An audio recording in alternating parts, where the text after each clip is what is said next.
Skipper en bemanning van Stad Dokkum, wat een eer dat dit scootje weer bij Dokkum hoort.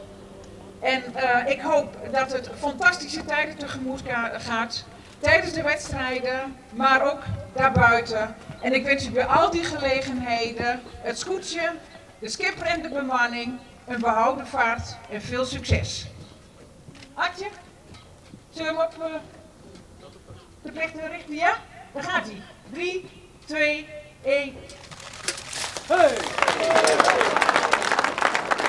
Het scootje is dood. En heel veel aanwezigheid van vrienden, familie, sponsors. En we zijn verwelkomd door Adje, de admiraal en de burgemeester, admiraliteitsdagen die we weer op 4 september gaan. En we gaan een geweldige dag nu. Geweldig dat Stad Dokkum een Stad Dokkum had in de vorm van een scootje. Er is vaak hoe praat, jarenlang al, maar nu is het dan slagen. Dus ik ben daar hartstikke blij mee.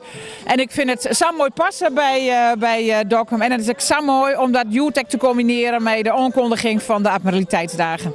De Dokkumer vloot breidt zich uit. We hebben natuurlijk ook het prachtige schip hier op de achtergrond, de Wierme Aak, de Preem, de trekschuit en nu een scootje. En zij het. We hebben het liefste natuurlijk dat de hele admiraliteitshaven vol komt te lezen wat we nu stonden. Dat hebben we in ieder geval het eerste weekend van september. Dan lezen er 50, 60, 70 prachtige skippen, scootjes. Natuurlijk ook de Stad Dokkum dit hier.